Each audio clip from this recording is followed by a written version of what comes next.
এখানে দেখুন সরষের তেলের মধ্যে একটা শুকনো লঙ্কা 5 ফোড়ন আমি দিয়ে দিয়েছি। যদি আপনাদের শুকনো লঙ্কাতে কোনো আপত্তি থাকে তাহলে আপনারা কাঁচা লঙ্কা ফোড়নও দিতে পারেন।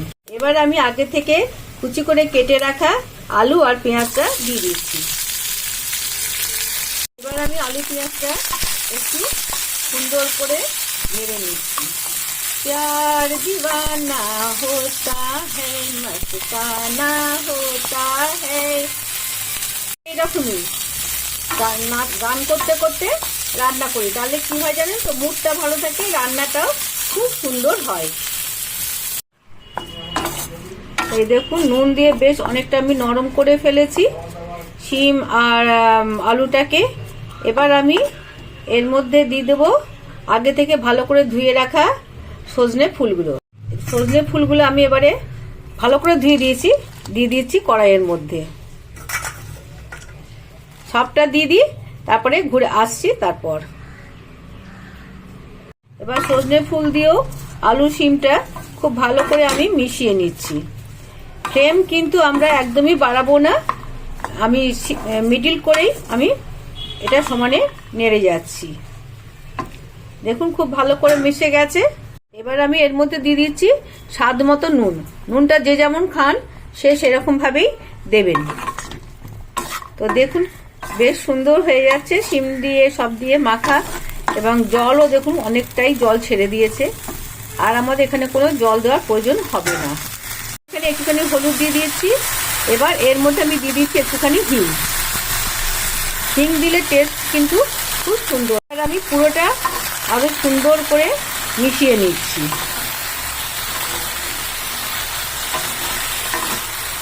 দেখতেই পাচ্ছেন খুব ভালো করে সব মাখানো হয়ে গেছে, সবকিছু মিশে গেছে।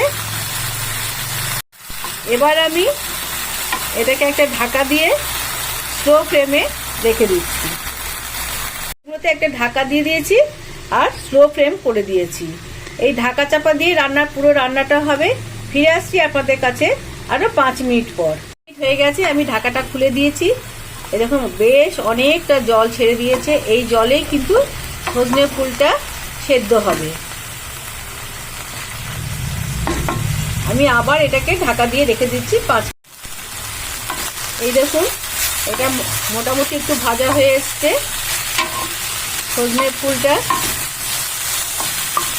আমি এবার এর সময়তে সজনে ফুলটা ভাজা ভাজা হয়ে এসেছে। আমি এবার এই মুহূর্ততে এই সময়ে একটুখানি সর্ষে পোস্ত বাটা দিয়ে দিলাম, তাহলে খেতে বেশ ভালো লাগে। এই পোস্ত বাটাটা আমি আবার সব কিছুর সঙ্গে ভালো করে মিলিয়ে দেব। এই দেখুন সব নরম হয়ে গেছে, শিম আলু সবই নরম হয়ে গেছে।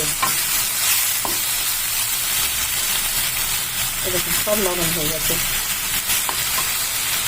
আপনাদের যদি মনে হয় তাহলে আপনারা এই সময় একটু ওই বাটি ধোয়া জলও দিতে পারেন, তাহলে বেশ সুন্দর মাখা মাখা হয়ে যায়।